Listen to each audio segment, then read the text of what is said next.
모든 일에는 때가 있는 것 같아요. 집을 살 때도 때가 있고요. 학교에서 공부할 때도 있고, 또 열심히 돈을 벌 때가 있고, 모든 일에는 다 때가 있다라고 성경은 또 말합니다. 그런데 그 때를 놓치면 항상 우리는 후회를 합니다. 내가 조금 더 그걸 일찍 알았더라면, 아니면 내가 그때 조금 더 힘이 있었더라면, 아니면 그때 내가 조금 더 믿음으로 반응했었더라면, 이렇게 후회를 하게 됩니다. 그러다가 마음속에 이런 문장이 하나 새겨지게 됩니다. 이제는 늦었나 보다 라는 이러한 문장이 새겨져요. 신앙도 그렇습니다.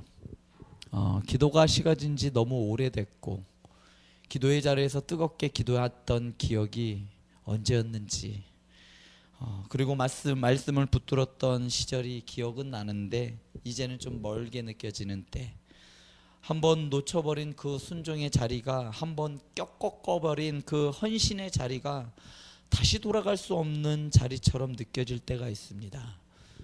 이미 다른 사람이 그 자리를 차지하고 헌신하고 싶지만 그 헌신할 수 있는 분야가 이제 없어져 버려서 더 이상 헌신할 수 없는, 혹시 오늘 우리 여기 앉아 계신 분들 중에서도 마음 한켠에 이렇게 여겨지고 느끼시고 있지는 않은지, 하나님께도 이러한 하나님께서 나를 타이밍, 이미 나는 하나님을 붙잡을 타이밍을 놓친 것이 아닌가 이렇게 생각할 때도 있습니다. 그런데 오늘 살펴본 이 민수기 9장은 이런 우리에게 주시는 하나님의 대답입니다. 우린 늦었다, 그래서 안 되나? 이제 늦어버렸기 때문에 더 이상 안 되는 그 벽을 느꼈을 때 주시는 말씀이 바로 오늘 민수기 9장의 말씀입니다. 하나님께서는 항상 정한 때가 있어요. 정한 때가 있으신 하나님이지만 동시에 다시 시작할 날을 정해주시는 분이 바로 하나님이십니다. 오늘 본문 배경에 보면요, 민수기 9장은 시각적으로 8장과 마찬가지로 민수기 1장보다 바로 직전에 있었던 일이 바로 민수기 9장의 일들입니다. 첫 번째 일은 각 지파의 7장에서부터 지도자들이 열 이틀 동안 성막 지어진 이후에 예물을 드리고, 8장에서는 레위인들이 구별이 되고, 9장에서는 이제 유월절을 지키는, 그리고 나서 그 다음 날, 이제 그 다음 달에 출발을 하게 됩니다. 가나안 땅으로. 한마디로 말하면 이 민수기 9장은 바로 하나님의 정복 전쟁을 시작하는 그 큰 작전의 시작에 서 있는 것이 바로 오늘 민수기 9장의 말씀입니다. 아까도 말씀드렸듯이 하나님께서 9장에서 유월절을 준비시킵니다. 첫 번째 유월절을 준비시키고 그 다음에 군사를 셉니다. 민수기 1장에서, 그리고 민수기 2장에서 진영을 배열하고 민수기 3장 4장에서 레위인의 직무를 나눠요. 출애굽 첫 해 애굽에서 피를 바르고 급히 떠났던 그 밤의 유월절 이후 정확히 1년 뒤에 광야에서 유월절, 두 번째 유월절을 맞이한 겁니다. 그리고 그 한 가운데에 우리가 잘 아는 것 같지만 실제로는 잘 묵상하지 않았던 이야기가 등장합니다. 바로 오늘 본문 말씀의 두 번째 유월절, 두 번째 기회를 위한 유월절입니다. 이것은 전에 한번 했었기 때문에 1년 뒤에 또 행해지는 유월절이 아니라 앞에 있던 광야에서의 그 유월절을 놓친 사람들을 위한 유월절, 바로 한 달 뒤에 이루어지는 유월절에 대한 이야기입니다. 오늘 본문 말씀을 세 가지로 나눠서 보면요, 1절부터 5절까지는 하나님은 정한 때를 주시는 분이다라는 것을 알 수 있습니다. 1절에서 2절을 요약해서 보면 하나님께서 시내 광야에서 모세에게 말씀하십니다. 이스라엘 자손으로 유월절을 그 정한 기한에 지키게 하라. 그러니까 출애굽한 지 1년이 정확히 되는 때에 너네 이 유월절 꼭 지켜야 돼 하면서 정확하게 가르쳐 줍니다. 그 정한 기한에 하나님께서 정해 놓으신 시간, 약속된 시간이라는 뜻입니다. 그 시간에 지켜야 하는데 3절에 보면 이달 열 나은 날 해 질 때에 라고 합니다. 해 질 때라는 말은요, 두 저녁 사이라는 말이에요. 오늘과 다음 날 다음 저녁 사이. 그러니까 오늘 저녁부터 해서 내일 저녁 해 지기 전까지가 바로 유월절이라는 겁니다. 유대 전통에서는 해가 완전히 지고 어두워지기 전 그 짧은 시간을 가리키는 표현도 있었지만 오늘 이 하루 그 사이 두 저녁 사이 해질 때라는 말은 하루를 말해요. 유월절. 하나님께서는 이렇게 정확하게 대충이 아니라 정확하게 그 유월절을 지켜야 할 시간을 정해 놓으신 거예요. 정한 때에 또한 정한 방식이 있어요. 그리고 정한 규례대로 유월절을 지키라고 하나님께서는 민수기뿐만 아니라 출애굽기에도 레위기에도 이 유월절에 관한 규례를 계속해서 강조하십니다.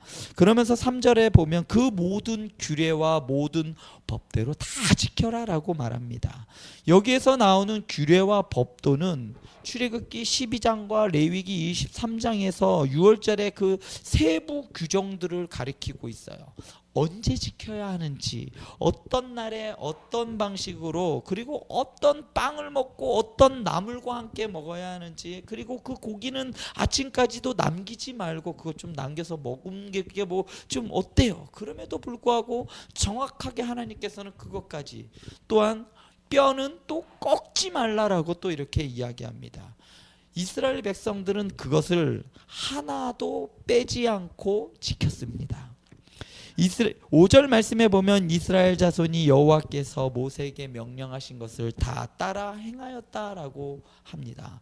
그러니까 이스라엘 백성들은 하나님이 정하신 그 유례와 법도와 그 시간과 그 모든 방식대로 그것을 다 따랐다라는 겁니다.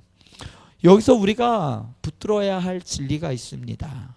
하나님께서는 정한 때를 주시고 그 때를 향한 정확한 순종을 기뻐하시는 분이라는 거예요. 하나님께서 이 방식대로 해야 돼 라고 하면 그 방식대로 행했을 때 하나님께서는 기뻐 받으시는 분이라는 겁니다. 듀그레이라는 학자는 이 부분을 설명하면서 이 부분이 아주 예배의 원리와 아주 맞닿아 있다라고 이야기를 합니다. 하나님은 그냥 나한테 마음만 있으면 돼 라고 말씀하지 않아요. 내가 마음이 있는데 중심을 드리는 거지 뭐, 그것만을 원하시지 않는다는 거예요. 하나님께서는 형식도 원하신다는 겁니다. 마음만 있으면 아무 방식으로나 하나님께 예배드려도 되는 것이 아니란 말입니다. 하나님이 말씀하신 대로, 그리고 그분이 정하신 방법대로 예배드리기를 원하시고 기뻐하신다는 겁니다. 교회 역사에서는 이것을 예배의 규정 원리 혹은 예배 모범이라고 불려왔습니다. 우리가 예배에서 하는 모든 것은 단지 우리 문화와 맞아서, 우리 정서에 맞아서가 아니라 성경이 그것을 지지하느냐, 아니면 하나님께서 그 방법을 기뻐하는 방식이냐라는 이 기준으로 판단해야 한다는 겁니다. 사랑하는 아름다운 교회 성도 여러분, 우리의 예배와 삶의 방식 가운데 그냥 남들 하니까, 다 그렇게 하니까 그렇게 하는 그러한 것들은 없는지, 하나님이 뭐라 하시든 나는 이렇게 예배 드리는 게 좋아 라고 하는 영역이 있을 수 있다는 겁니다. 대표적인 게 온라인 예배인 것 같아요. 최근에 온라인으로 예배 드리는, 예배라고 말하기도 참 부끄러운 이야기인데 그걸 예배라고 해서 하나님께 드린다라고 하는데 그것도 경건하게 이렇게 앉아서 드리는 것도 아니고 소파에 누워서, 심지어는 화장실에 볼일을 보면서 그거를 또 보고 있는 사람들도 있습니다. 그러한 모습을 하나님께 정말 하나님께서 원하셨을까? 저는 그거 아니라고 생각합니다. 오늘 민수기 9장은 우리의 예배와 삶이 내 방식에, 그리고 내가 드릴 수 있는 예배의 시간이 아니라 하나님이 정하신 때, 하나님이 정하신 방식으로 맞춰지는 것이 참된 예배라는 것을 오늘 말씀은 말해주고 있습니다. 그러나 이 지점에서 우리의 마음이 이렇게 말할 수도 있어요. 아이, 그래서 제가 예배에 실패한 것 같습니다. 정한 때를 지키지 못한 게 너무 많아서 그래서 예배에 실패한 것 같습니다. 예, 맞아요. 우리는요, 정한 때를 자주 놓치는 사람들입니다. 기도의 때를 놓치기도 하고 회개의 때를 놓치기도 하고 순종할 수 있는 그 시기를 놓치는 때가 있습니다. 화해하는 때를 놓치는 그러한 기억들이 우리에게도 있습니다. 그래서 하나님께서는 민수기 9장에서 두 번째 메시지를 주시고 계십니다. 두 번째는 6절 말씀을 보면 문제의 사람들이 등장해요. 6절 말씀에 보면요, 6절에 요약을 하면 사람들이 시체로 말미암아 부정하게 되어 그날의 유월절을 지킬 수 없는 사람들이 생기는 거예요. 당시 율법에 따르면 레위기 11장부터 15장 그리고 민수기 5장 1절부터 4절 말씀을 보면 시체를 만진 사람은 부정하여 공동체와 그리고 예배에서 잠시 격리되어 있었어야 합니다. 그런데 하필이면 그때가 유월절 기간이에요. 그래서 시체를 어쩔 수 없이 부모님이 돌아가셔서 그 시체를 이렇게 장사를 지내다 보니까 마침 그 기간이 유월절과 겹쳐. 그래서 부정하게 되었던 사람들이 나옵니다. 그랬던 그들이 말해요. 뭐라고 말하냐면요, 7절에서 우리가 시체로 말미암아 부정하게 되었으나 우리가 어떻게 하면 하나님께 헌물을 드릴 수 있겠느냐라고 7절에서 말해요. 이 사람들은 어차피 난 부정해졌으니까 유월절 이건 지낼 수 없어 하고 포기하지 않았다는 거예요. 규례상 우리는 못 들어가는 거니까, 우리 못 들어가는 거 맞지요? 그러니까 우리는 여기 있을게요. 우리는 여기서 떨어져서 격리되어 있을게요. 그런 것이 아니라 그래도 우리는 하나님께 나아가고 싶습니다. 부정하여서 어쩔 수 없이 우리는 이렇게 격리되어 있고 내가 정결하지 못해서 여기 있지만 그래도 나는 하나님께 나아가고 싶습니다. 하나님께 예물을 드리고 싶습니다. 어떻게 방법이 없을까요? 라고 이 질문을 하고 있는 거예요. 그러면서 듀그레이라는 학자는 이 장면을 이렇게 설명합니다. 하나님께서는 정확한 순종을 요구하는 분이시지만 그분은 동시에 두 번째 기회를 열어주시는 하나님이시다라고 말하고 있습니다. 모세의 반응도 아주 인상적이에요. 부정한 사람들이 저희도 이렇게 여기 공동체 안에 와서 이걸 좀 어떻게 좀 해주고 싶습니다라고 하면 어떨까요? 모세는 하나님께서 하지 말라고 했었기 때문에 내가 얘기했잖아. 하나님이 안 된다고 했잖아. 하나님이 안 되는 건 안 되는 거야. 안 된다라고 하지 않아요. 8절에 보면요, 기다리라. 여호와께서 너희에 대하여 어떻게 명령하시는지 내가 들으리라. 모세는 자기의 경험과 판단으로 하지 않았어요. 원래 안 되는 거야. 안 되는 건 안 되는 거야. 이 원칙을 들이대지도 않았어요. 하나님이 이해해 주시겠지. 괜찮아, 들어와. 이렇게 느슨하게 풀어주지도 않았습니다. 모세의 대답은 기다려. 내가 하나님께 여쭤볼게였습니다. 그러자 하나님께서 새로운 말씀을 주십니다. 10절부터 11절에 있는 말씀인데요, 너희나 너희 후손 중에 시체로 말미암아 부정하게 되든지 먼 여행 중에 있든지 둘째 달 14째 날 해질 때에 그것을 지켜서 먹을 것이다 라고 합니다. 하나님께서 어떤 일을 하시는 분이십니까? 정한 때를 놓친 사람들을 위해 하나님께서 또 하나의 정한 때를 새롭게 주시는 겁니다. 이것이 주석가들이 말하는 둘째 달 유월절입니다. 두 번째 기회를 주기 위한 유월절이에요.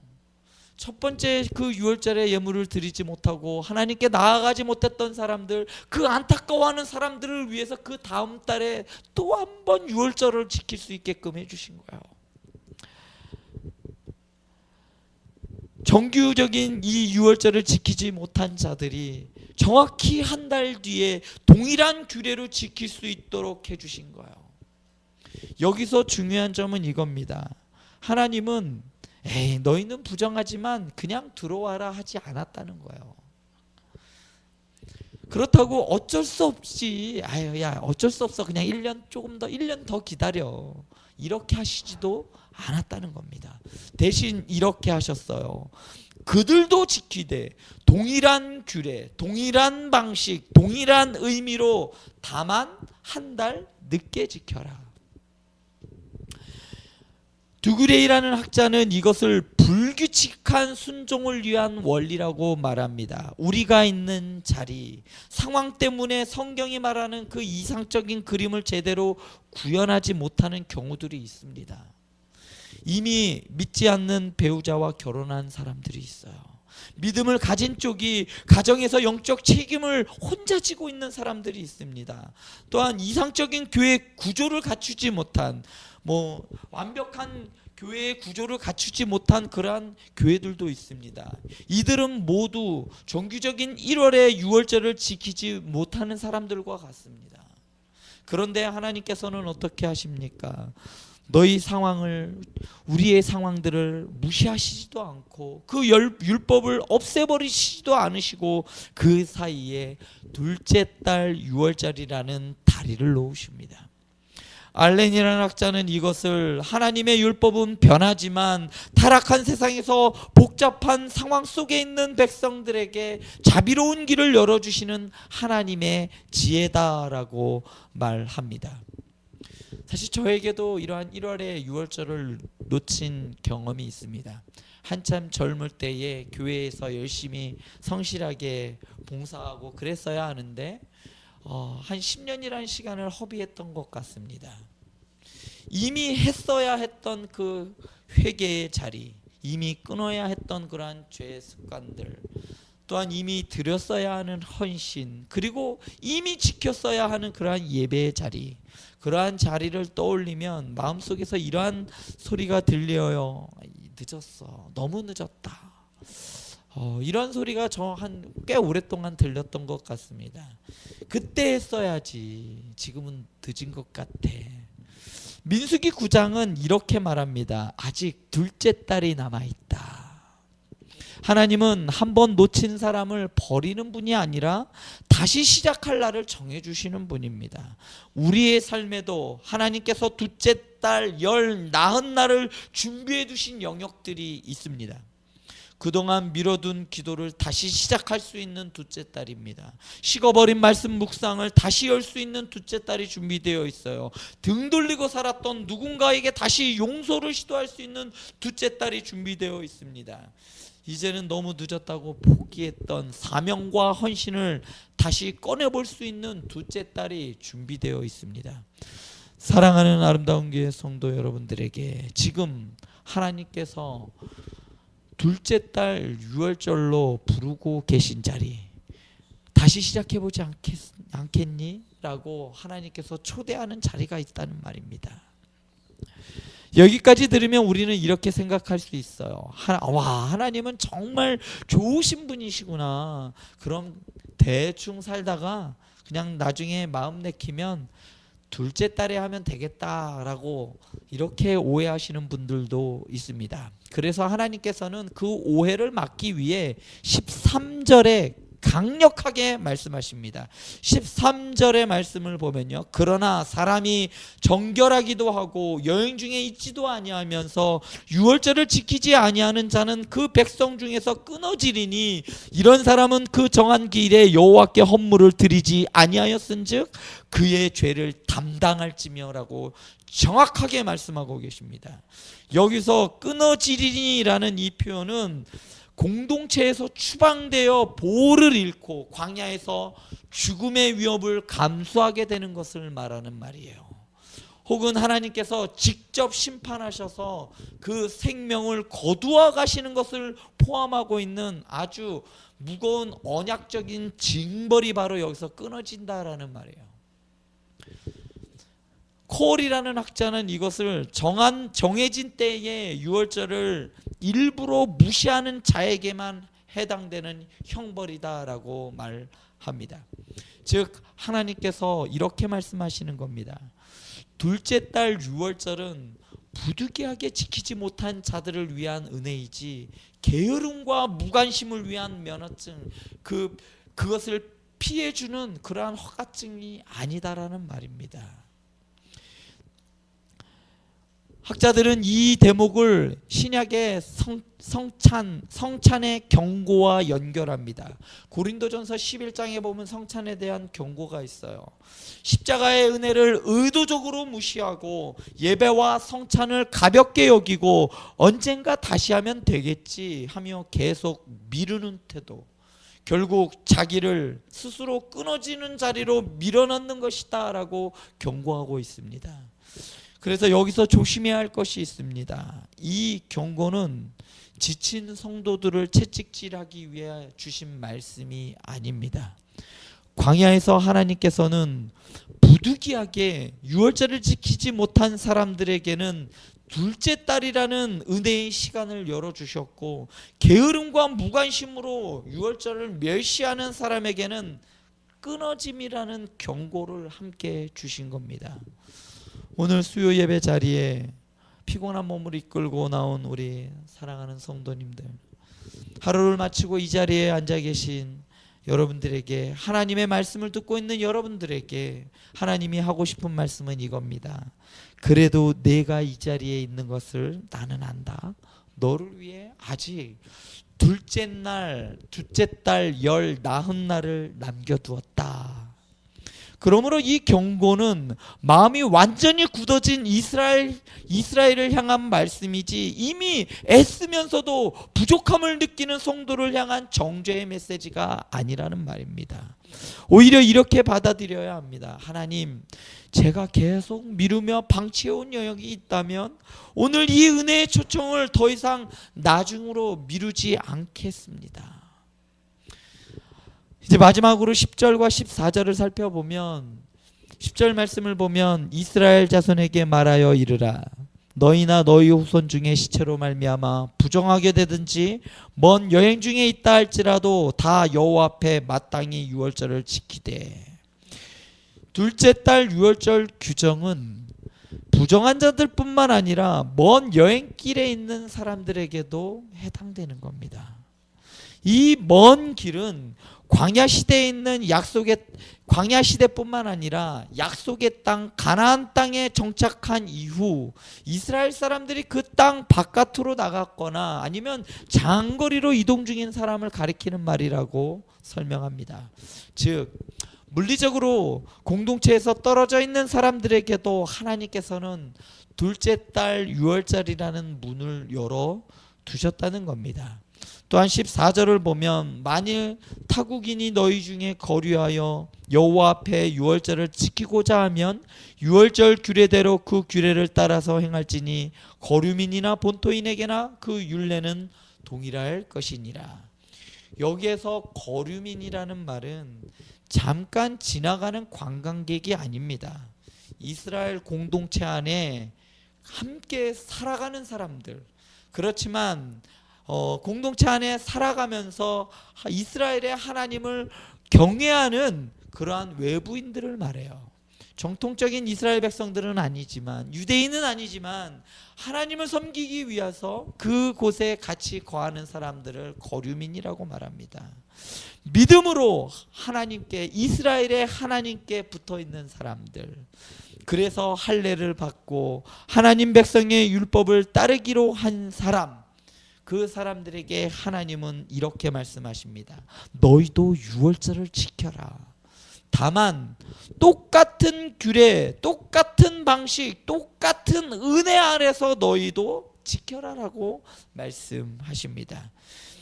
이 규정이 아브라함에게 하신 약속, 창세기 12장 3절 말씀 보면요, 너로 말미암아 모든 민족이 복을 얻을 것이다 라는 이 말씀을 실제적인 그 공동체 안에서 보여주는 사례라고 학자들은 말하고 있습니다. 한마디로 말하면 하나님의 두 번째 기회는 내부자들뿐만 아니라 유대인들뿐만 아니라 멀리 있는 자들, 심지어는 외인들까지에게도 열려있는 그 은혜라는 말입니다. 그래서 이렇게 요약해요. 하나님께서는 말씀하시는 하나님이시고 과거의 구원의 역사를 통해 능력을 보여주셨고, 그리고 거룩하시긴 분이시기 때문에 부정함을 가볍게 다루시지 아니하시고, 동시에 외인과 약한 자들에게까지 사랑을 베푸시는 하나님으로 나타난다라고 말합니다. 여기서 한 가지 질문이 있어요. 우리 성도님들의 주변에는 영적으로 먼 여행 중인 사람이 혹은 있지 않습니까? 거류민처럼 느껴지는 사람들이 있을 수 있습니다. 신앙이 약해서 스스로를 나는 1월 6월절에 들어갈 자격이 없는 사람이라고 느끼는 이들, 교회에는 나오지만 항상 나는 여기 사람이 아니다라고 느끼는 분들이 있습니다. 저희와 함께 왔던 가정 중에 그런 가정이 있었어요. 10년을 넘게 교회 생활을 했지만 어느 누구도 말을 걸어주지 않았다라고 이야기를 하더라고요. 제대로 된 인사 한마디 받아보지 못했던 가정이었습니다. 그런 가정이 교회 안의 거류민이겠죠. 민수기 9장에 하나님께서는 그들을 향해서도 이렇게 말씀합니다. 너도 와라. 너도 내 백성과 같은 귤에 같은 은혜 같은 식탁에 앉으거라. 교회는 둘째 달 6월절에 하나님을 닮은 공동체여야 합니다. 이미 오래 다닌 사람들뿐만 아니라 뒤늦게 온 사람, 실패했다가 다시 돌아온 사람, 한참 돌아 집을 찾은 사람들에게 이렇게 말할 수 있어야 합니다. 우리는 모두 둘째 달 6월절 사람들입니다. 우리 모두 두 번째 기회를 받은 사람들입니다 라고 말할 수 있어야 합니다. 이 말씀은 민수기 9장의 이 6월절 규례가 결국은 예수 그리스도를 향하게 되어 있어요. 6월절 어린 양은 흠없고 온전한 어린 양이어야 했습니다. 그 피는 문설주에 발라져서 죽음의 사자가 넘어가게 하는 표가 되었습니다.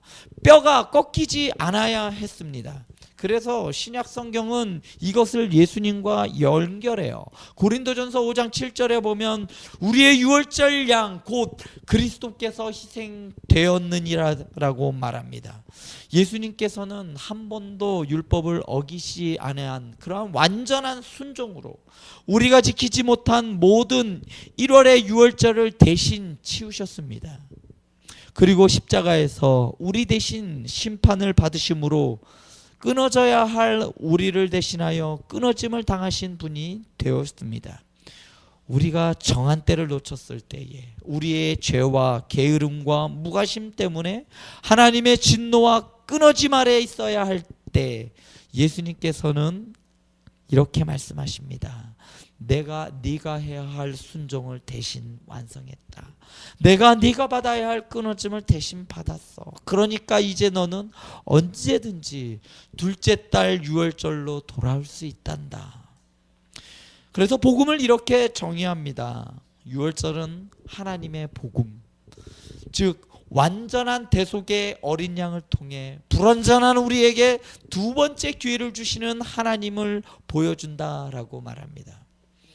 예수님께서 우리는 예수 그리스도 안에서 우리는 매일 둘째 달 열 나흘입니다. 어제의 실패가 여전히 기억나지만 오늘도 여전히 부족했지만 그럼에도 그리스도의 피 아래로 걸어 들어오는 순간 하나님은 우리를 이렇게 맞이해 주십니다. 네가 정한 때에 오지 못했어도 내가 마련한 은혜의 때는 아직 끝나지 않았단다. 오늘이 바로 너의 둘째 달 6월절이다. 그래서 은혜는 값이 없지만 그래서 싼 것이 아니란 겁니다. 값싼 은혜는 존재하지 않습니다. 그 은혜는 완전한 어린 양의 희생 아래 서 있고 그 은혜는 우리를 다시 순종으로 부르는 은혜입니다.